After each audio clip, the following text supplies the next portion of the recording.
Hello everyone, you all are watching ISP simplified. और इस video series में हम लोग स्टार्ट करने वाले हैं एनसीईआरटी को सिंप्लीफाई करेंगे जितना ज़्यादा कॉम्पैक्ट हो सके, लेकिन कोई भी टॉपिक कोई भी कंसेप्ट मिस ना हो, ये भी मेरा कंसर्न रहेगा। जो मैं यूज़ करने वाला हूँ एनसीईआरटी बुक क्लास 6 से लेके 12 तक को मैं यूज़ करूँगा। ठीक है, क्लास 6 से 12 तक की जितनी भी एनसीईआरटी आती है, 12th वाले पार्ट में कुछ इन्वायरमेंट सेक्शन आपको देखने को मिलेगा, लेकिन मैं उसको भी डील कर लूँगा, उसमें भी कोई इशू नहीं होगा। मैं सारे चैप्टर्स की आपको हैंड रिटन नोट्स एक बार में ही प्रोवाइड करूंगा जब ये कंप्लीट बन जाएगी। तब तक अगर आप चाहो तो खुद भी इसकी नोट्स बना सकते हो, लेकिन जो भी मिलेगा ये कंडेंस फॉर्म में नोट्स मिलेगा आपको, उसको काफ़ी ज़्यादा हेल्पफुल होगा। आप इंडिया की कोई भी एग्जाम दे रहे हो, यूपीएससी दे रहे हो या फिर स्टेट पीसीएस दे रहे हो या फिर एसएससी सीजीएल दे रहे हो या फिर इंडिया का कोई भी एग्जाम जहाँ पे आपको जनरल साइंस पार्ट होगा, आप इससे बेनिफिट ले सकते हो। ठीक है, स्टार्ट करते हैं। आज हम लोग 4 चैप्टर पढ़ने वाले हैं। फूड सोर्सेज देखेंगे। फूड सोर्स देखने के बाद उसके बाद हम लोग उसके बाद आप कॉम्पोनेंट्स ऑफ फूड्स देख लेंगे। फिर हम लोग कंपोनेंट्स ऑफ फूड देखने के बाद बैलेंस डाइट को समझेंगे। इसी तरीके से हम लोग फाइबर टू फैब्रिक को समझेंगे। जो चैप्टर वाइज है मैं उसको ही डाला हूँ, चैप्टर वाइज ही जो चीज़ निकल सकता है कि वो की पॉइंट्स में मैं उसको निकाल के फिर आपके सामने रख दूंगा। ठीक है, इसकी एमसीक्यू भी चलेगी, अरिहंत वाली एमसीक्यू भी चलाएंगे, उसको भी आप देख सकते हो। ठीक है, स्टार्ट करते हैं। अगर हम लोग फूड सोर्सेज की बात करें, अभी जो एनसीईआरटी चल रही है वो क्लास 6 की चल रही है। धीरे धीरे हम लोग क्लासेस पे मूव करेंगे, 6, 7, 8, 9, 10 एंड 12 तक जाएंगे इसी तरीके से मूव करते हुए। ठीक है, फूड सोर्सेज की बात कर लें। तो फूड क्या करता है, बेसिकली हमें करता क्या है फूड जो है हमें न्यूट्रिशनल सपोर्ट प्रोवाइड करता है। किसी भी ऑर्गेनिज्म को न्यूट्रिशनल सपोर्ट प्रोवाइड किया जाता है, एक तरीके से फ्यूल होता है। ठीक है, फ्यूल का काम क्या होता है, बेसिकली वो आपको एनर्जी प्रोवाइड करेगा ताकि आप सर्टेन काम कर सको, कुछ वर्क कर सको। ठीक है, वर्क करना है, उसमें एनर्जी लगेगी। ठीक है, तो आपको फूड की रिक्वायरमेंट है, एक न्यूट्रिशनल सपोर्ट चाहिए बॉडी में। ठीक है, देखिए एक चीज़ याद रखिएगा, हमेशा एक्सेस या फिर डिफिशिएंट दोनों कुछ नहीं होना चाहिए, दोनों ही बेकार है। हमेशा जब भी हम न्यूट्रिशनल वैल्यू ले रहे हैं बॉडी में, हमेशा जब भी फूड ले रहे हैं ना, तो वो बैलेंस्ड होना चाहिए। हालांकि हम लोग समझते नहीं हैं हर समय हमेशा, लेकिन ये चीज़ें बैलेंस्ड होनी चाहिए। बैलेंस्ड होने का मतलब क्या है कि अब मान लीजिए कि अगर आपकी कोई बाइक है, अगर उसको हम लोग पेट्रोल पे चलाने वाली बाइक है, अगर आप उसमें मान लो कि केरोसिन डाल के चलाना चाह रहे हो, तो क्या एफिशिएंट वर्क करेगी? नहीं करेगी। तो इसीलिए हर चीज़ें का एक पैटर्न होता है, उसको हम लोग को फॉलो करना चाहिए। तो फूड क्या है, बेसिकली न्यूट्रिशनल सपोर्ट होता है किसी भी ऑर्गेनिज्म का, एनर्जी प्रोवाइड करेगा जो कि वर्क डन में हेल्प करेगा। ठीक है, अब फूड की बात हो रही है तो फूड के मटेरियल्स एंड सोर्सेज को भी फोकस कर लेते हैं। बेसिकली अगर हम देखें तो 2 सोर्सेज हैं, एक आपको प्लांट सोर्स मिल जाएंगे फूड में और एक आपको एनिमल्स मिल जाएंगे। ठीक है, बेसिकली अगर हम लोग प्लांट्स की बात करें तो grains, cereals, vegetables and fruits आपको देखने को मिल जाएंगे प्लांट में सोर्स जो होगा फूड का। एनिमल्स की बात कर ले तो आपको मिल्क, एग एंड मीट देखने को मिल जाएंगे। क्लियर है? अब हम लोग बात कर लेते हैं प्लांट्स के पार्ट को समझ लेते हैं बेसिक। हालांकि देखो अब क्लास स्टैंडर्ड 6 की एनसीईआरटी है तो आपको उसी तरीके से डील करनी पड़ेगी। अगर आपको इन चीज़ों से बहुत इंटरेस्ट नहीं हो रहा है तो फिर भी अगर आप बेसिक देख लोगे, बेसिक अच्छा हो जाएगा आपका, तो आगे जो 7th, 8th, 9th, 10th, 11th and 12th की बुक आएगी वो उसमें काफ़ी आपको हेल्प मिलेगा। ठीक है, चलिए तो अगर पार्ट्स ऑफ प्लांट में देख लें तो 2 तरीके का होगा, एक होता है सूट सिस्टम, एक होता है रूट सिस्टम। ठीक है, सूट सिस्टम की बात करें तो सूट सिस्टम की जब भी बात करेंगे तो हम लोग उसकी जो अर्थ है उसके ऊपर की पार्ट की बात करेंगे। रूट सिस्टम की जब भी बात करेंगे तो रूट सिस्टम की हम लोग जब भी बात करेंगे तो रूट सिस्टम में हम लोग अर्थ के नीचे वाले पार्ट पे जाएंगे, रूट्स वाले पार्ट पे जाएंगे। ठीक है, रूट सिस्टम की बात करें तो रूट सिस्टम में आपको देखने को मिल जाएगा प्राइमरी रूट और secondary root. Primary root directly connected होगा ब्रांचेस से। ठीक है, सेकेंडरी रूट क्या होगा, उसकी सब ब्रांचेस से कनेक्टेड होगा। ठीक है, अगर हम लोग सूट सिस्टम की बात करें तो आपको बेसिकली स्टेम देखने को मिलेगा। ठीक है, स्टेम के बाद स्टेम से लीव्स अटैच्ड होंगे, फ्लावर्स अटैच्ड होंगे। ठीक है, फ्लावर्स होंगे, अब कुछ बर्ड्स होंगे। ठीक है, बर्ड्स और कुछ नोड्स होंगे। नोड्स क्या हुआ, जहाँ से लीव्स कनेक्टेड होंगे। नोड्स फर्स्ट और सेकेंड नोड्स के बीच में आप देखोगे तो जो कनेक्टिविटी होगी वहाँ पे इंटरनोड का फॉर्मेशन होगा। क्लियर है? फ्रूट्स देखने को मिलेगा एंड फ्लावर्स देखने को मिलेगा। इसमें बहुत कुछ बताने वाली पार्ट तो है नहीं।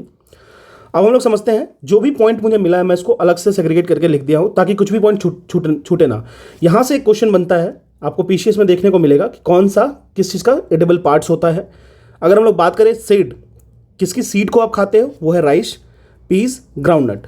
ठीक है, स्टेम की बात कर ले, पोटैटो स्टेम है, जिंजर, ओनियन। ठीक है, अब ये पूछा जाए आपसे कि आखिर ये स्टेम क्यों है, इसे तो हम लोग यूज़ करते हैं खाने के लिए, फिर ये आप इसको स्टेम के कैटेगरी में कैसे डाल दिए? तो इसका एक रीज़न है, क्योंकि इसमें इंटरनोड्स एंड नोड्स प्रेजेंट होता है। आप देखोगे जब भी आप अदरक को देखोगे, ठीक है, अदरक को देखोगे तो आपको इंटरनोड्स एंड नोड्स देखने को मिलेंगे। तो ये बेसिक एक्सप्लेनेशन है कि इसको हम लोग स्टेम क्यों कह रहे हैं, ठीक है।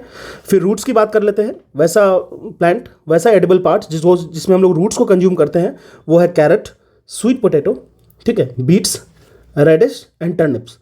स्वीट पोटैटो की बात करें तो विटामिन सी में काफ़ी ज़्यादा रिच होता है, तो इसको आपको लेना चाहिए हमेशा, ठीक है। तो ये आपको एडिबल पार्ट्स ऑफ प्लांट्स था, यहाँ से एक क्वेश्चन आपको देखने को बन जाता है। क्लियर है। चलिए अगर हम लोग बात करें, अब कुछ एनिमल्स होते हैं जिनकी, अब हर एनिमल्स की अलग अलग फूड हैबिट है। कोई नॉन वेज खाते हैं, कोई वेज खाते हैं, कोई दोनों खाते हैं, ठीक है। तो उनको उस तरीके से जो क्लासीफाई किया गया है वो क्या क्या है वो हम लोग देख लेते हैं। अगर इस क्लासिफिकेशन पे हम लोग मूव करें तो बेसिकली पहला क्लासिफिकेशन है हर्बीवोर्स, दूसरा है कार्निवोर्स, तीसरा है ओमनीवोर्स, ठीक है। आप देख लो, हर्बीवोर्स, कार्निवोर्स एंड ओमनीवोर्स, ठीक है। हर्बीवोर्स की बात कर लें अगर हम लोग, तो सिर्फ प्लांट्स पे ये अपने फूड हैबिट को रखते हैं, जैसे काऊ हो गया, बफेलो हो गया।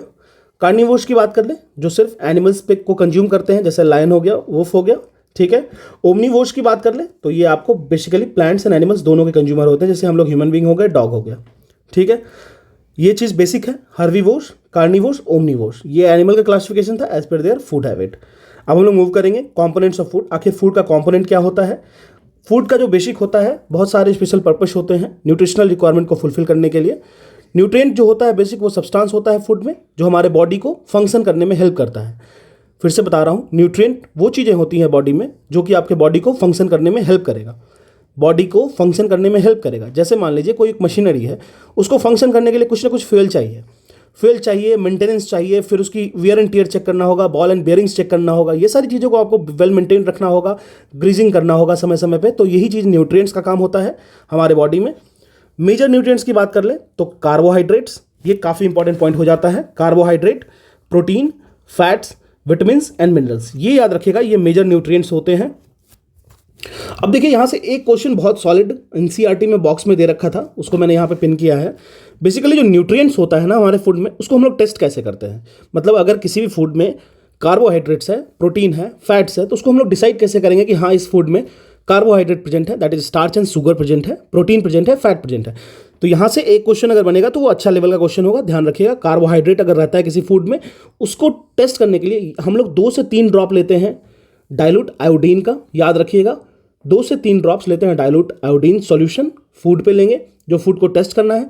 अगर वो 2 से 3 ड्रॉप जो होता है डाइल्यूट आयोडीन का ब्लैक ब्लू कलर का होता है, अगर वो टर्न कर गया ब्लैक ब्लू कलर में, तो आप समझ लीजिए उसमें स्टार्च प्रेजेंट है।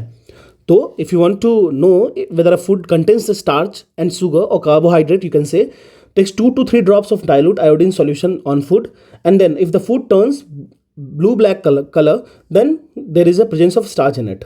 ये बेसिक सा चीज़ है, इसे आप ध्यान रखिएगा।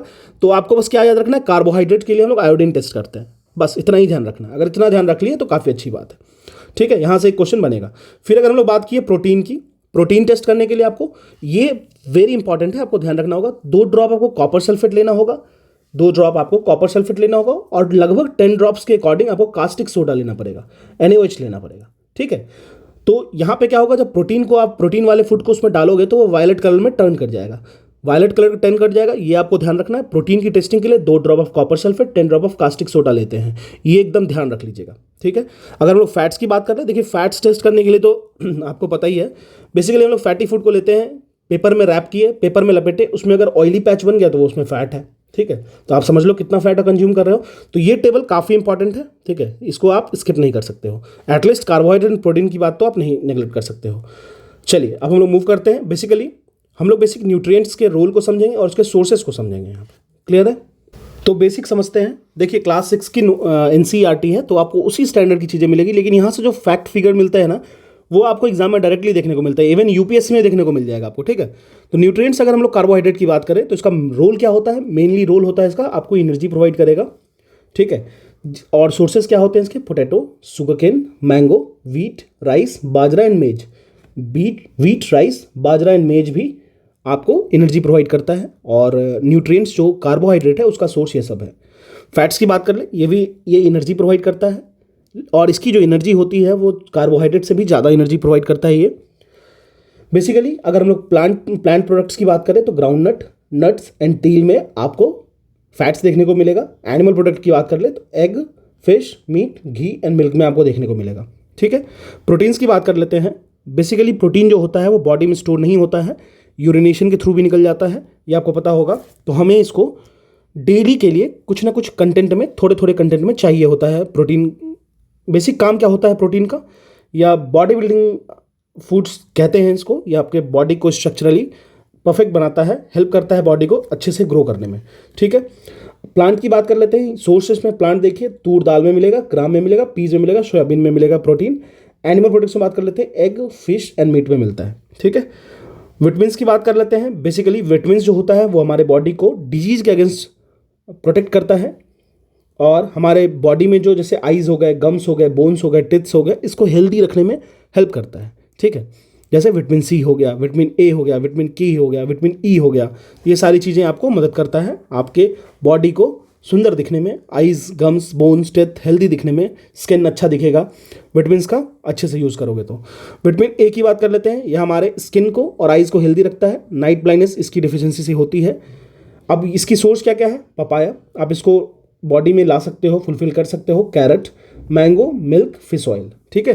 विटामिन बी कॉम्प्लेक्स की बात कर लेते हैं तो 8 टाइप की विटामिन बी होती है। B1, B2, B3, B5, B6, B7, B9, B12, जिसको कोबलामाइन कहते हैं B12 को, ठीक है। B6 को पायरिडीन कहते हैं, ठीक है।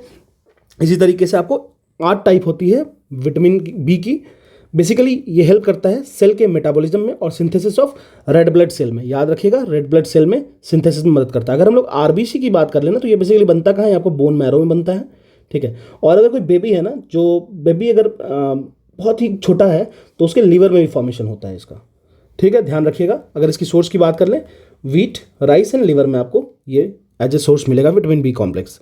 विटामिन सी की बात कर लें, ये आपको बहुत सारे डिजीज से लड़ता है विटामिन सी, ठीक है, बहुत सारी डिजीज से लड़ता है, न्यूरो डिजीज से भी लड़ता है, कैंसर सेल से भी लड़ता है। इसकी जो सोर्स होती है वो लेमन, आंवला, ठीक है, टोमेटो, ऑरेंज, ग्रीन चिली, ठीक है। ग्रीन चिली में ज़्यादा देखने को मिलता है तो आप उसका कंजम्पशन कर सकते हैं।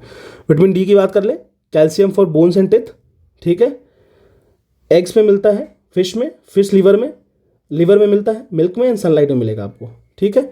UVA, UVB, UVC में जो सब कैटेगराइजेशन होता है ये हम लोग आगे पढ़ने वाले हैं, इसको अभी उतना ज़्यादा जानने की जरूरत नहीं है। मिनरल्स की बात कर लेते हैं। यह आपको स्मॉल क्वांटिटी में इसकी रिक्वायरमेंट होती है, ग्रोथ एंड गुड हेल्थ के लिए काफ़ी जरूरी होता है, ठीक है। आयोडीन आपको जिंजर, सी फूड में मिल जाएगा। फॉस्फोरस अगर हम लोग बात करें तो बनाना में मिल जाएगा, मिल्क में मिल जाएगा। आयरन की बात करें स्पिनच में मिल जाएगा, पालक में मिल जाएगा, एप्पल में मिल जाएगा, ठीक है। ये सारी सोर्सेस होंगी आपको। कैल्शियम आपको मिल्क में मिल जाएगा, ठीक है। अब देखिए डाइटरी फाइबर की बात करें रफेज में, देखिए बेसिकली क्या होता है ना, आपको जो अनडाइजेस्टेड फूड्स है ना उसको डाइजेस्ट करने में ये मदद करता है। अगर आप डाइटरी फाइबर्स यूज़ कर रहे हो तो आपका जो बाउल मूवमेंट होता है वो आपको बहुत ही ज़्यादा अच्छे से हो जाएगा और अनडाइजेशन का प्रॉब्लम आपका एलिमिनेट हो जाएगा। सबसे पहले चीज़ें याद रखिएगा, डाइटरी फाइबर्स की जब भी हम बात करें तो वो न्यूट्रिएंट्स प्रोवाइड नहीं करता है आपको। ये यहाँ का की पॉइंट है, ये क्लीचे पॉइंट है, ये आपको ध्यान रखना होगा। डाइटरी फाइबर्स की बात करें तो मेनली प्लांट्स वाले में देखने को मिलेगा, whole grains, pulses, fruits and vegetables का सोर्स होगा। क्लियर है?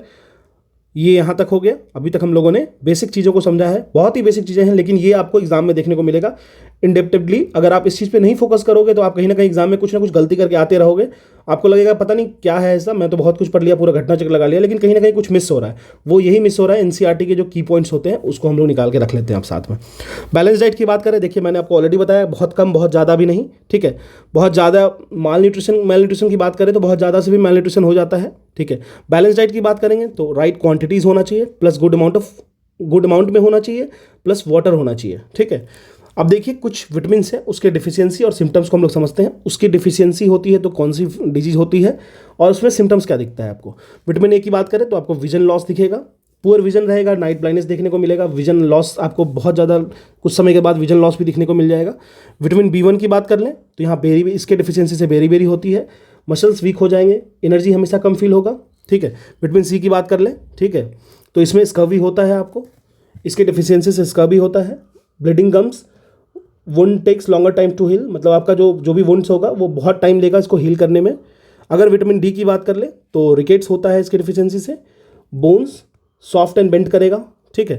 कैल्शियम की बात कर ले, बोन एंड टूथ डिके होता है। कैल्शियम की बात कर ले, बोन्स एंड टूथ डिके होता है, वीक बोन कमजोर हो जाएगा, टूथ डिके होगा, ठीक है।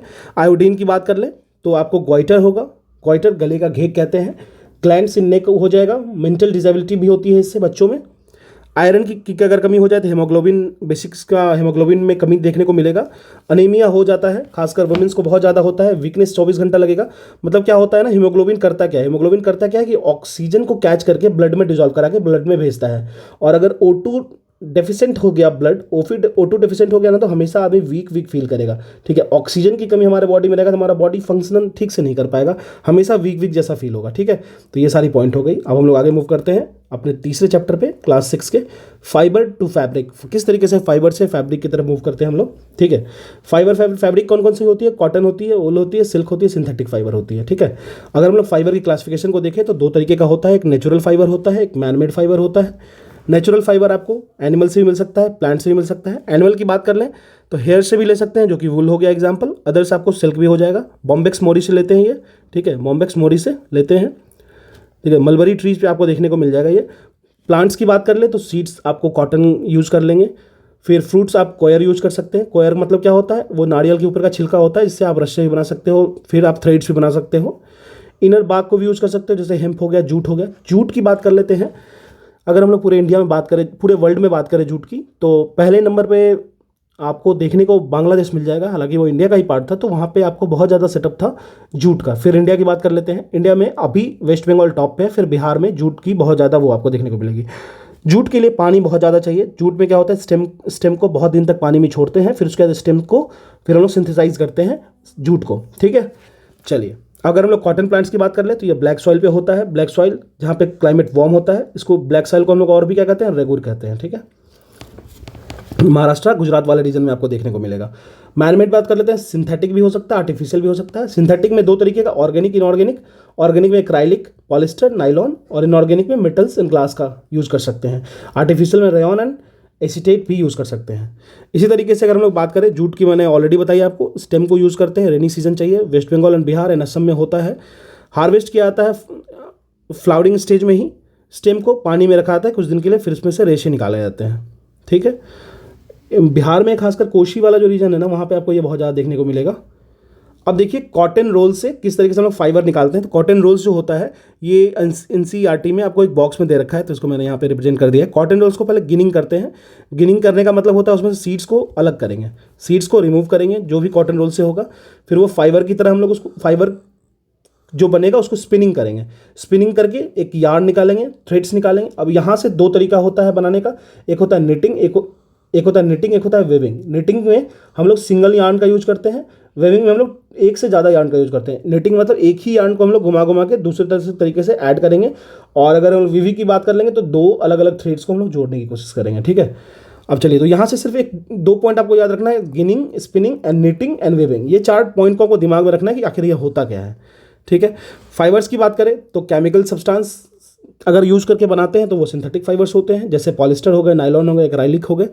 चाइना जो है वो लार्जेस्ट प्रोड्यूसर है सिल्क का। ठीक है, अब अगर हम लोग मटेरियल्स को कुछ ग्रुप में सॉर्ट करें तो कुछ मटेरियल्स की प्रॉपर्टीज़ होती हैं, उससे हम लोग उसको सॉर्ट आउट करते हैं। देखो ये बहुत ज़्यादा इंपॉर्टेंट तो नहीं है, लेकिन दे रखा था एनसीईआरटी में तो मैं डाल दिया हूँ। उसके अपीयरेंस से उसको सॉर्ट आउट करते हैं, हार्डनेस से सॉर्ट आउट करते हैं, सॉल्यूबल इनसॉल्यूबल पानी में कितना है इससे सॉर्ट आउट करते हैं। फ्लोटिंग एंड सिंक ये आपको डेंसिटी बताता है, ये भी आगे वाले चैप्टर में हम लोग बहुत बेहतरीन तरीके से डिस्कस करेंगे। आर्किमिडीज प्रिंसिपल को समझेंगे यहाँ पे। फिर ट्रांसपेरेंसी पे भी देखते हैं, कौन सा ऑब्जेक्ट ट्रांसपेरेंट कितना है, ट्रांसल्यूसेंट कितना है, ओपेक कितना है। ठीक है, तो इस पर भी समझते हैं। तो ये हमारा हो गया आज का चार चैप्टर हो गया। ठीक है, इसी तरीके से हम लोग धीरे धीरे एनसीईआरटी को सारा खत्म करेंगे। आपको नोट्स प्रोवाइड की जाएगी, लेकिन नोट्स लास्ट में प्रोवाइड की जाएगी। ठीक है, तो अभी आप जो भी अगर आपको लगता है आप इसको लिख सकते हो। ठीक है, this is all about the first 4 chapter of class 6 NCERT. अगर आपको ये अच्छा लगता है तो आप कमेंट सेक्शन में कमेंट करो, मैं इसको कंटिन्यू करूँगा। दूसरी चीज़ है, ऑलरेडी घटना चक्र की जियोग्राफी वाली पोर्शन में स्टार्ट कर रखा हूँ, इंडियन जियोग्राफी। कुछ 6 to 8 चैप्टर्स बचे हैं, उसको करने के बाद मैं उसको जोड़ के एक मैराथन वीडियो में डाल दूंगा। उसके बाद केमिस्ट्री का 4 चैप्टर बचा है, उसको जोड़ के मैं बना दूंगा। ऑलरेडी हिस्ट्री पूरा हो रखा है, एंशिएंट मेडावल में कुछ दिन में डाल दूंगा। ठीक है, this is all about the NCERT simplified general science class 6 chapter 1 to 4। Thank you.